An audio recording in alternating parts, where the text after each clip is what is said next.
Okay, hello 3A students. This is the Thursday 135 meeting with some of your classmates, and one of you had asked about the various pieces in the energy equation. Your book likes to break things down into categories, and the way they do it is not necessarily the same as other books. There's slight variations from one textbook to another, so I'd like to go over the way that your book does it.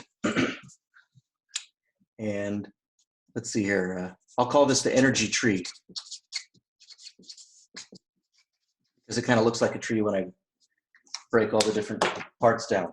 So always remember, always keep in mind, because it helps tie things together in your mind, that this really just comes from F equals ma. Remember that the work kinetic energy equation, this is F equals ma integrated over position.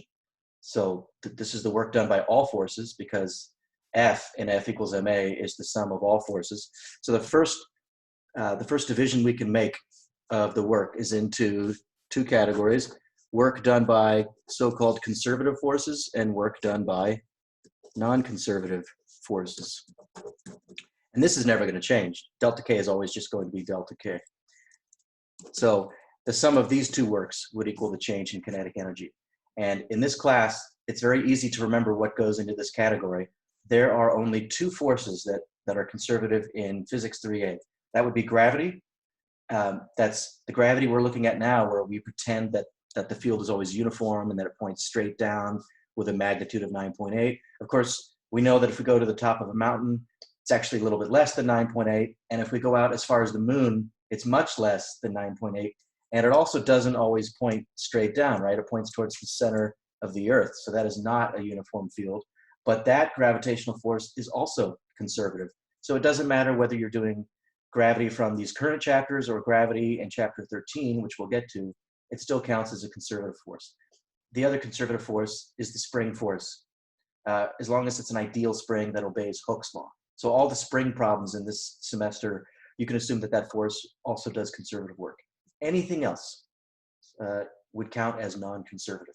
So that makes it very simple. When you get to 3B, you're going to talk about the electric field and work done by the electric force. And in many circumstances, that's also a conservative force. That's related to the notion of voltage. You've all heard about voltage, like the voltage between two battery terminals. There's an electric field within the battery that does conservative work.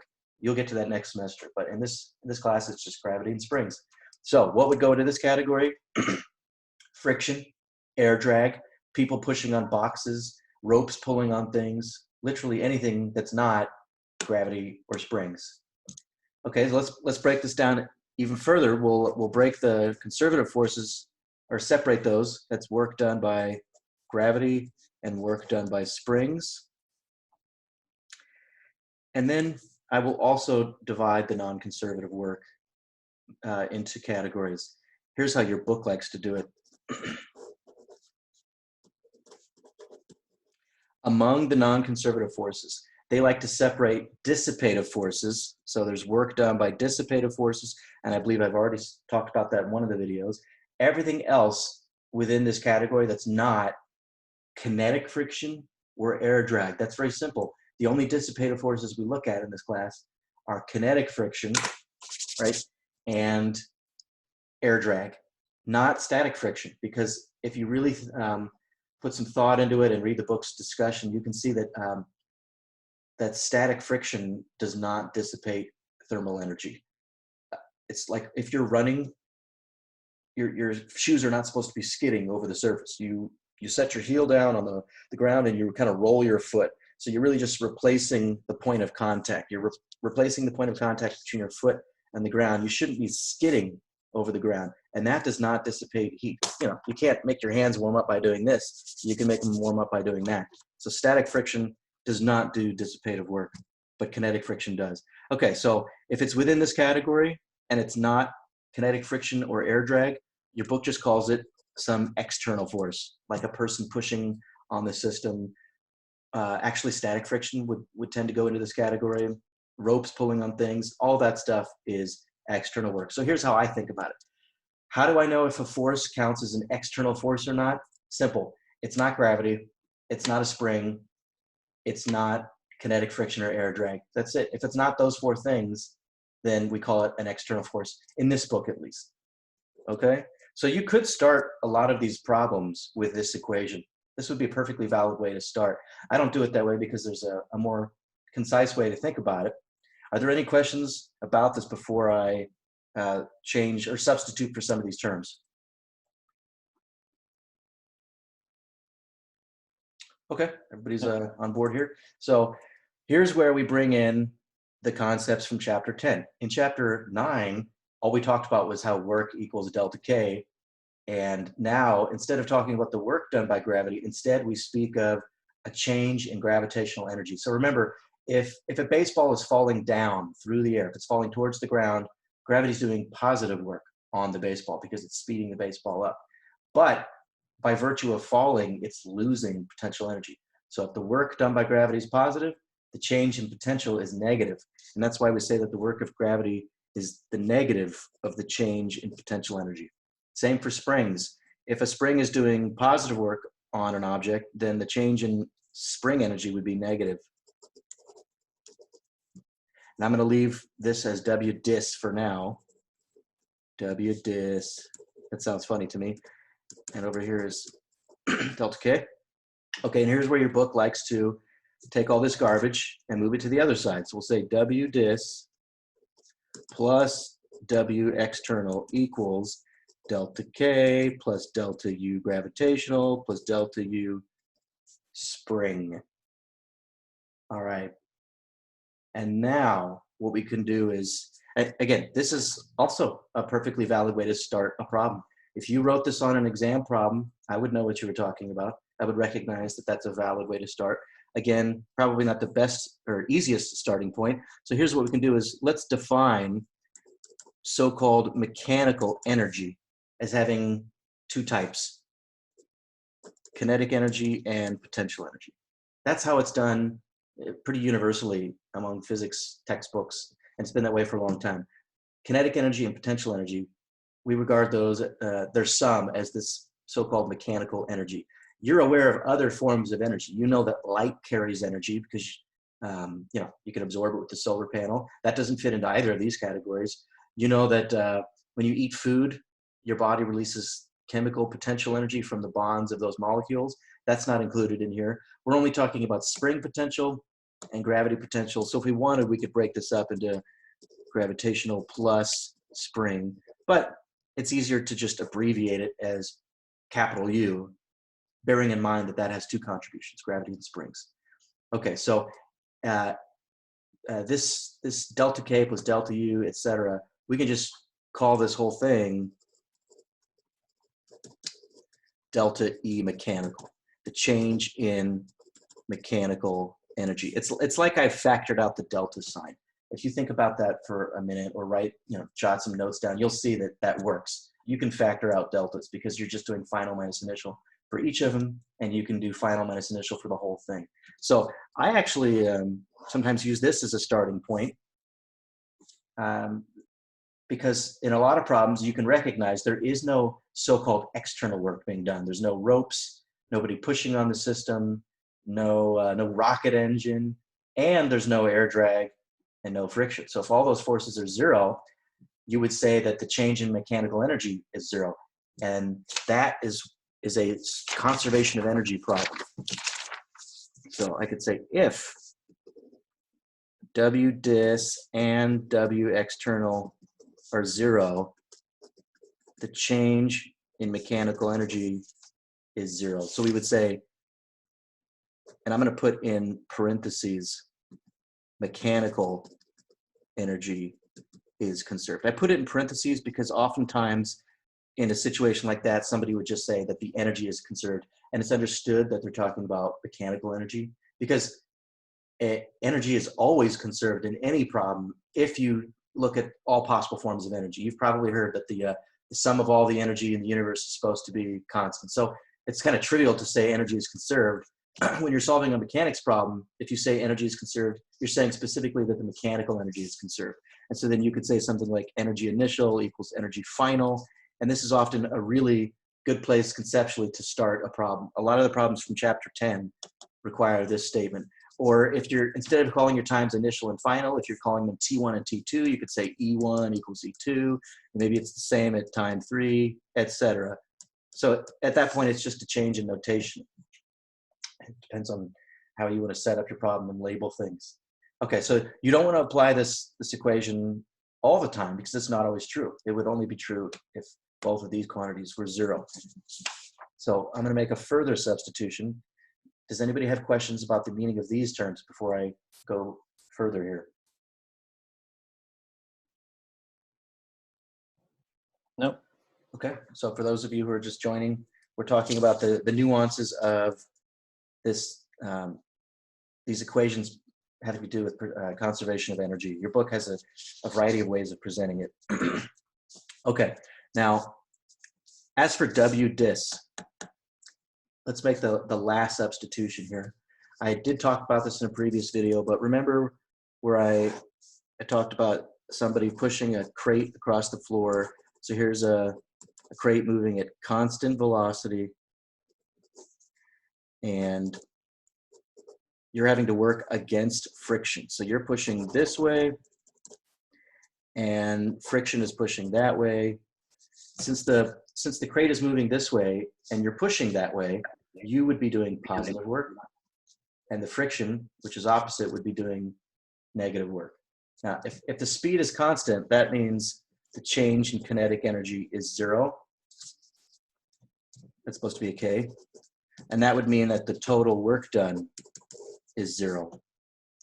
So if this thing is sliding at constant speed, its kinetic energy is not changing, no net work is being done, that would mean that the work you're doing would have to be the negative of the work done by friction. And friction's doing negative work because friction's opposite the velocity. So the work dissipative here would be the work done by friction. And the reason I brought this up is so you can remember conceptually, where is all the energy that you're expending going? I mean, you're doing all this work, your forehead's probably getting sweaty to push this crate across the floor, and you're not making it go any faster. You're not lifting it through the gravitational field, so you're not giving it any potential energy. So if you're not giving this box any additional kinetic energy, and you're not giving it any additional potential energy, where the heck is all that energy going? So I think I'll pause and wait until somebody can offer that answer. Where's all this work done by the person showing up if it's not kinetic energy and it's not potential energy? All the friction. Well, you're headed in the right direction. Friction is a force, but dissipative force, well, heat. There you go. Yeah, it shows up as dissipated thermal energy in the surface of the crate, the bottom surface, and also the floor. There would be a slight temperature increase. So I wish I had a graphic here, but your book has a nice discussion. When you heat up the floor of the garage here, if you could look at those individual submicroscopic particles that we call atoms and molecules, you would see them jiggling faster. Well, you wouldn't actually see them because you can't see things that small with visible light. There are ways of probing that. But those particles would all have a more jiggling motion, and the springs that bind them would be more stretched on average. So the energy that you're expending, you know, the food energy that you ate, and now you're doing exercise, that energy is actually showing up in the submicroscopic jiggling energy, that's kinetic energy, and spring energy between the particles. That's where it is. So you don't see it in the macroscopic world. It's when the crate, if you were actually making the crate speed up, say there were no friction, as you push on the crate, it's going to go faster and faster. You can actually see that increase in energy because you witness the crate moving faster, but you don't necessarily see the dissipated thermal energy. Anyway, that was long-winded, but what I'm getting at here is the work done by the dissipative force, in this case friction, it has the same absolute value as what we call the change in thermal energy. Now, in this class, delta E thermal is always positive or 0. That's worth memorizing. There are situations where you can remove thermal energy. You all know that because you've used a refrigerator. But in this class, that just doesn't come up in the curriculum. So the thermal energy always increases. You're always talking about something heating up because of friction. But we established that the dissipative work is negative. Dissipative forces like friction, they always point opposite velocity. So we need that minus sign. And this is an important formula from your book, or equation from your book. So I can make that substitution now. Instead of writing work done by dissipative forces, I'm going to call that delta E thermal with a minus sign, plus work done by external forces equals delta E mechanical. And lastly, we can take this and move it to the other side, and that says that external forces equals delta E mechanical plus delta E thermal. And you know what? If I had to pick one equation as my starting point for all these problems in chapter 10, I would pick this one because it's easy for me to remember that mechanical energy includes kinetic, U of gravity, or U gravitational, and U spring. I think that's easy to organize in your mind. And then I know that the thermal energy comes from dissipated, or it comes from work done by dissipative forces. So you do have to remember those equalities, throw those on your note card if you want to use this equation.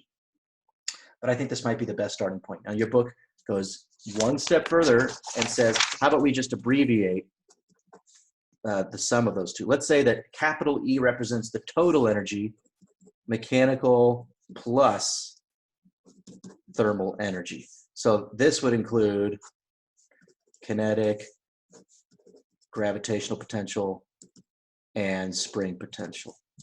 That's mechanical energy. And then you've got this thermal energy. Now again, this doesn't include all possible forms of energy that exist in everyday life.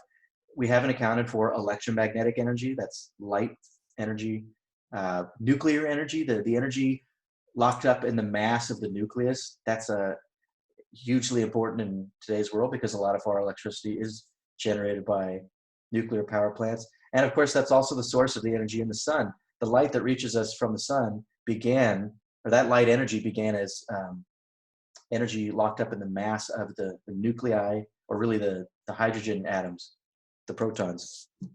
Okay, so if you make this identification, mechanical energy and thermal energy together is what we just call total energy, then can't you abbreviate this as just delta E, where E is total energy? And then you could say work external equals delta E.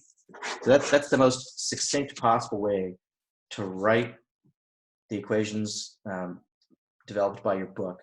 But you can only use this correctly, of course, if you know what goes into all of this. This has two parts, E mechanical and E thermal. And then you would have to know that E mechanical has these three parts. And you would have to know that E thermal is really the negative, or the change in E thermal is the negative of the work done by dissipative forces, and that would include friction and drag. So there's a bunch of little details you have to remember. But if you've got all that written down, then you should be okay. So you will see a problem on your next exam where you have to use energy conservation, and there's going to be a non-conservative force in that problem. And that's just basic stuff from this chapter. So you need to know how to use this equation. Don't forget it comes from F equals ma. I have one other way of writing all of this that I'd like to write down, because a lot of other books do it this alternative way, which I like. Any questions before I do that?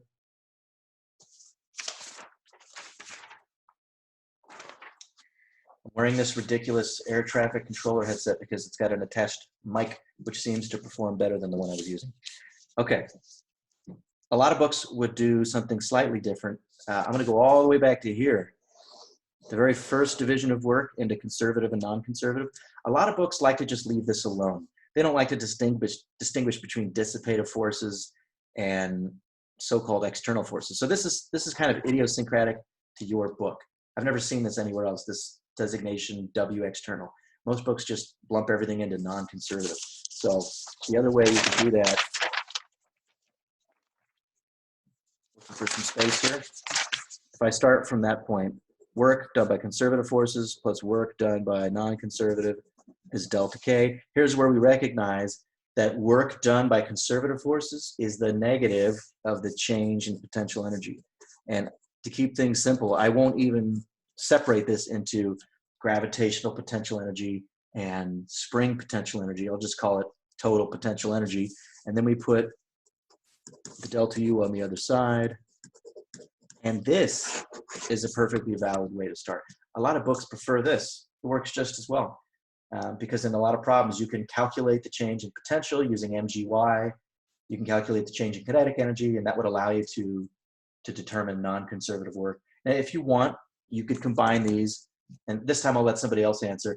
What do we call, in this class, what do we call the sum of potential energy and kinetic energy? What type of energy is that?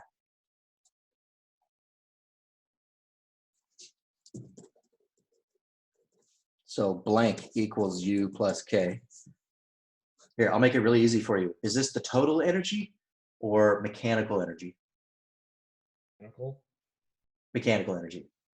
Yeah, total energy would also include thermal energy. Thermal energy does not appear here. So this is what your book calls, or a lot of books call, mechanical energy. And that means that we could write the right-hand side as delta E mechanical, and this would be another way of summarizing the whole thing. So I'm going to contrast that with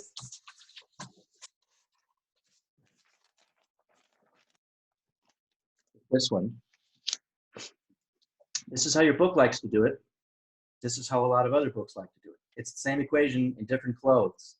How does this match up with this? Well, amongst the non-conservative work, I'm just going to put a bunch of trees. One of those is work done by dissipative forces.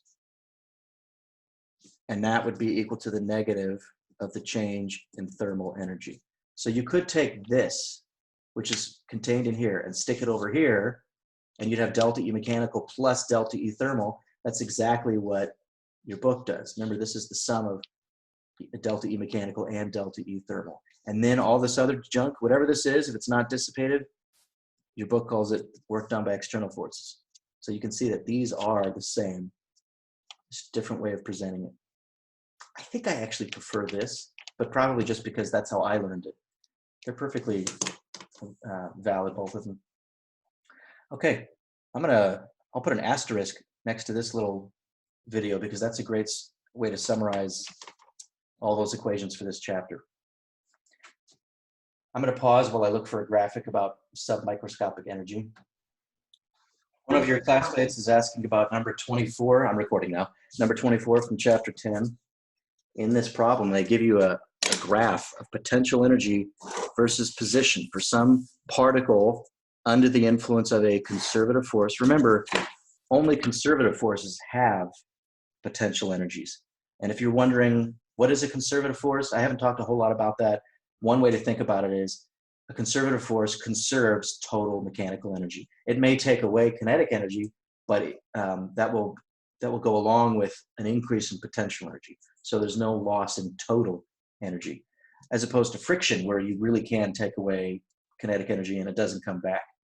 So potential energy is given in joules, and we're told the position in meters. And let's see here. It's kind of a complicated curve. So let me just draw the curve first, and then I'll try to put the grid lines in the appropriate place. It looks something like this. So this potential energy has a local minimum before it rises again. And that minimum happens at 4 meters. X equals 4 meters.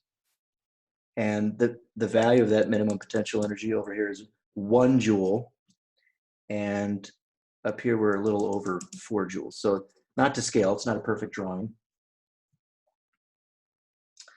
All right, well, I have not yet talked about the TE line. Your book likes to do this thing called the TE line. I'd rather just call it the E line. I don't like to call it total energy. That seems like a new term that we don't need. But the mechanical energy of your particles. So yeah, your book does, they mix up their terms a little bit. Mechanical energy includes potential energy and kinetic energy. So the kinetic energy is the mechanical energy minus the potential energy.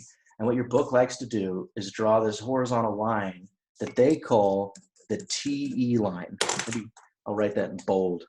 This horizontal line is the TE line, let's say.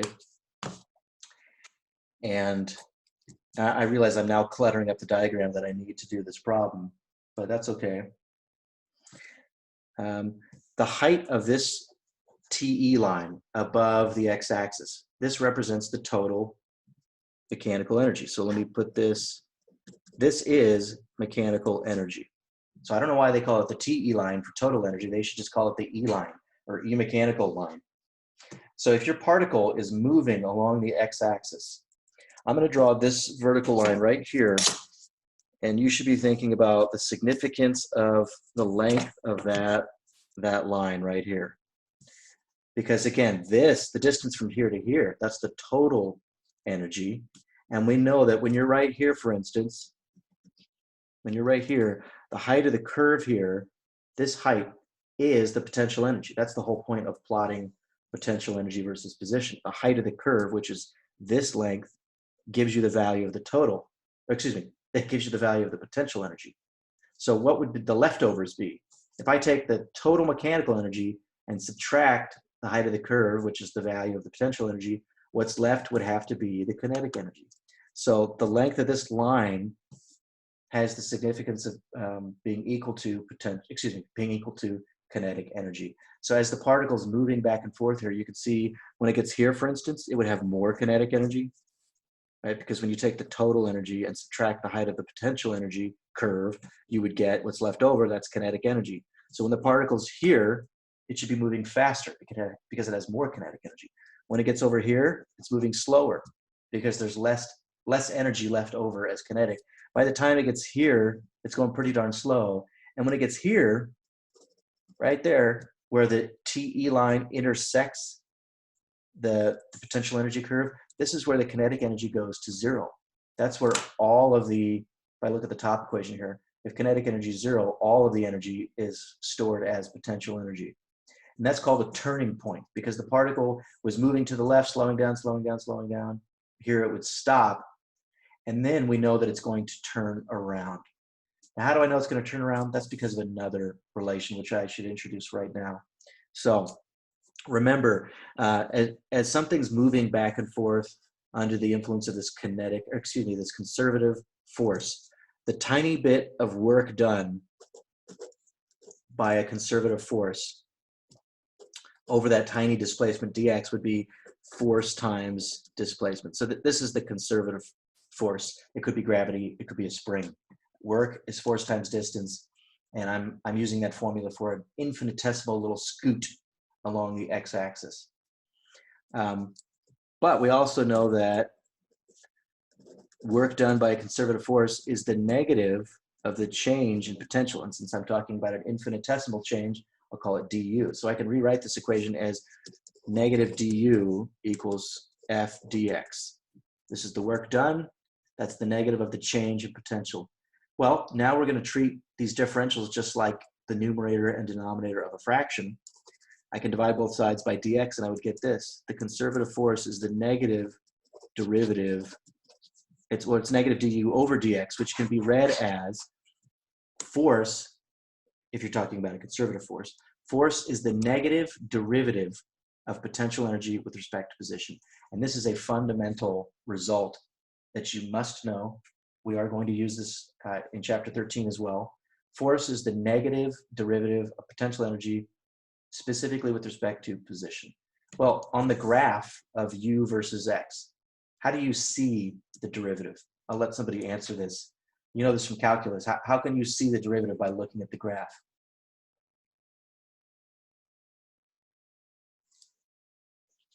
I'm going to give you a hint.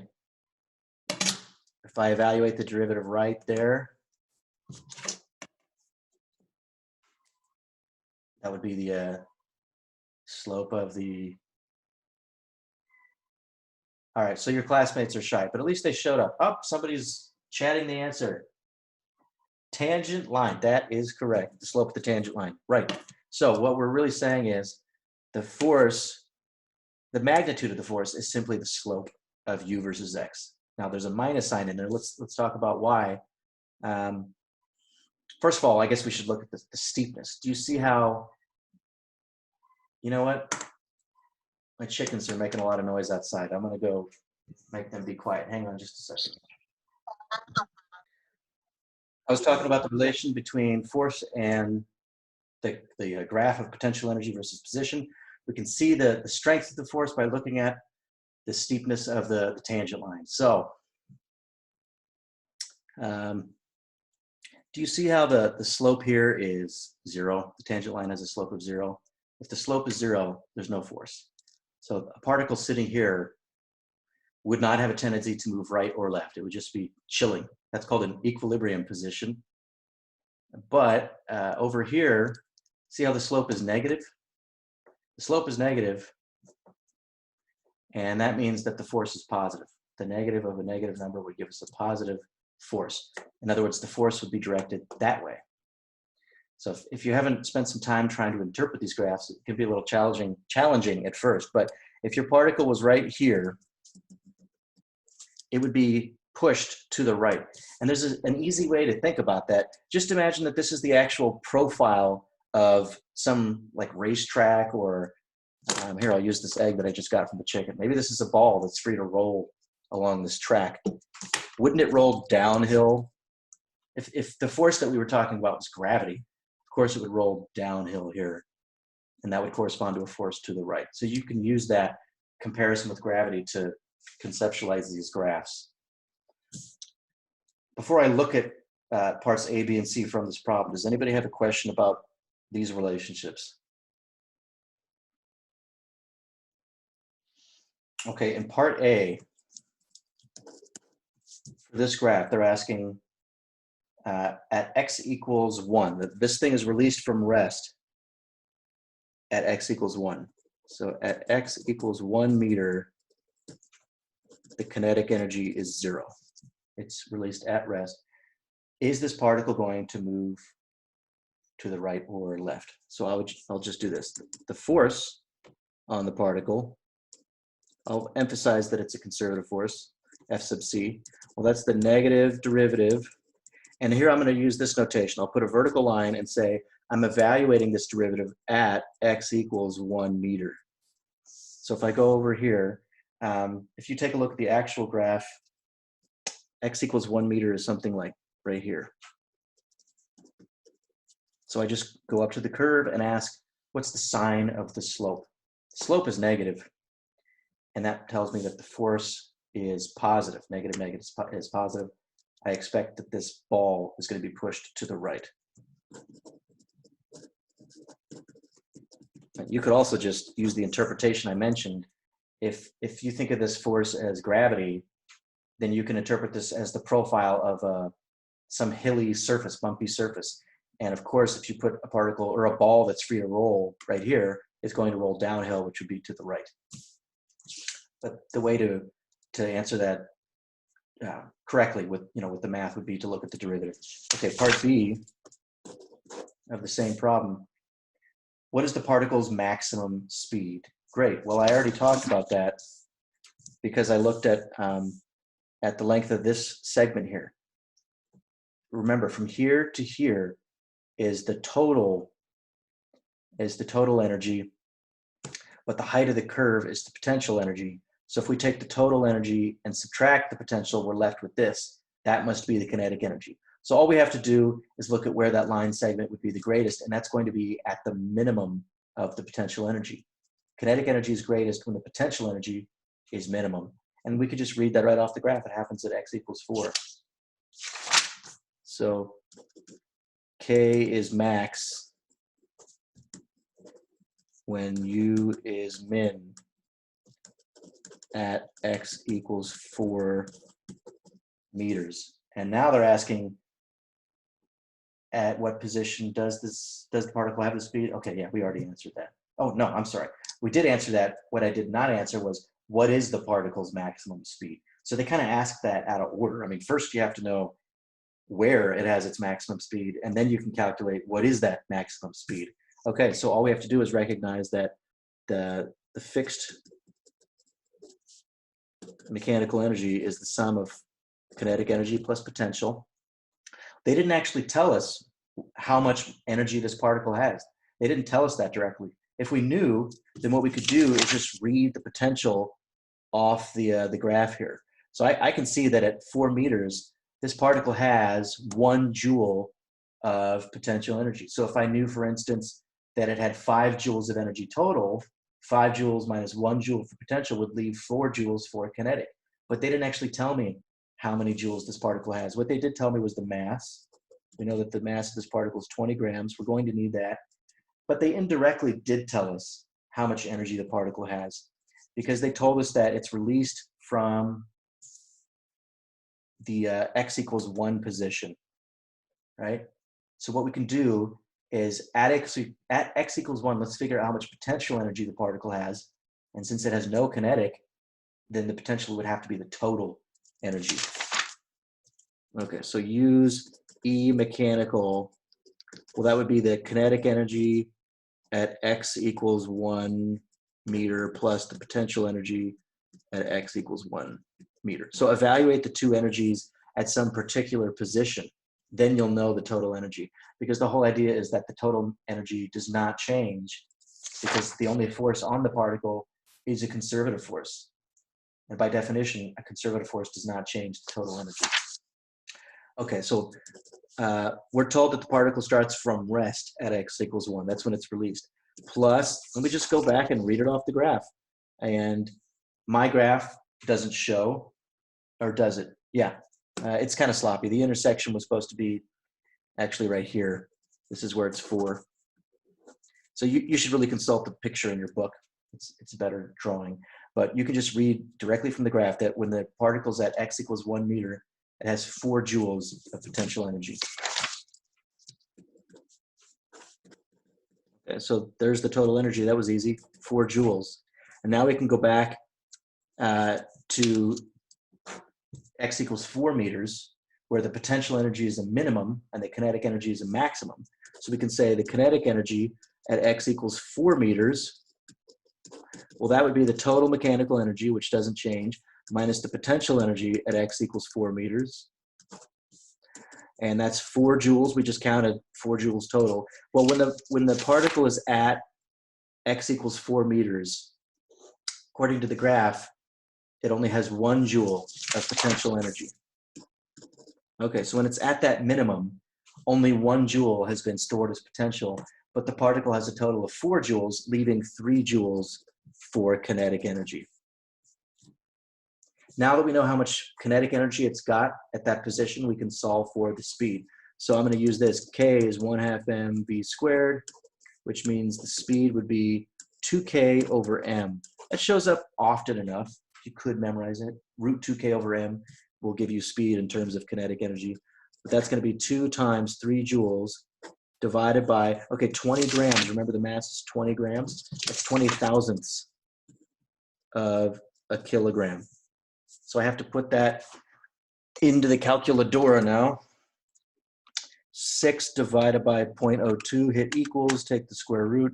This thing is moving 17.3 meters per second. So I used energy conservation to first find how much kinetic energy it has, then I solved for the speed in terms of that kinetic energy. How am I doing so far, Jin Chang? Have I answered some of your questions? Yeah, pretty good. And okay, cool. I think I got it. All right, thank you very much. You're welcome. Let me just do part C real quick. That'll be easy. Part C, they're asking for the turning points. That's probably the easiest. C. Where are the turning points? Oh, get out of here. Eggs rolling into view. This thing is still warm from that chicken's body. It's kind of gross. Okay. I wonder if they get upset when you take their unborn babies. They never seem to complain, but I feel a little bad about it sometimes. The turning points, I'll put TPs. Turning points occur where the kinetic energy goes to 0. Well, kinetic energy is always total mechanical energy minus potential energy.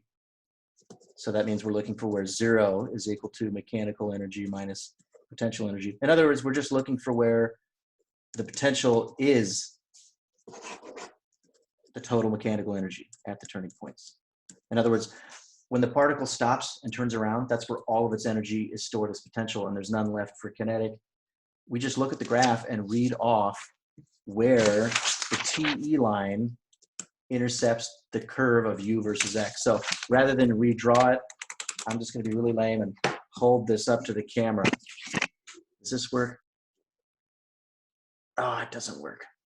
So let me pause and I'll pull up the graph. All right, here is the graph in question. See if I can zoom in here. Perfect. There it is. U versus X. We're looking for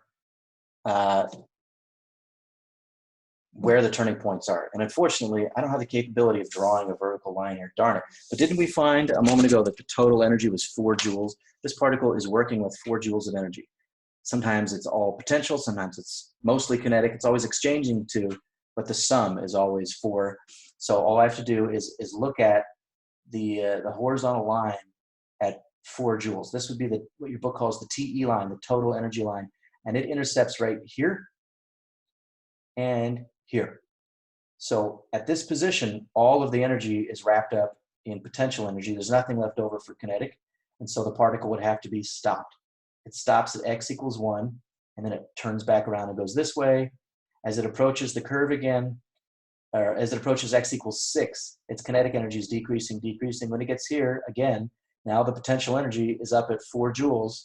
So all of the energy is wrapped up in potential energy, nothing left over for kinetic. The particle would also have to stop here at x equals 6. So it's just going to bounce back and forth. And that is called oscillatory motion. Oscillatory motion. There's a chapter coming up that we probably won't have time to cover called simple oscillation or simple harmonic motion. And that's a little different from what we're looking at here. If this curve was a pure parabola, like a x squared function, that would be called simple harmonic motion. And we would see that the x position in time would move like a sine wave or cosine wave. Simple harmonic motion. This is a little more complicated than that. It's not merely a parabola, but it's the same basic idea. It's just going to bounce back and forth. Any questions about that problem?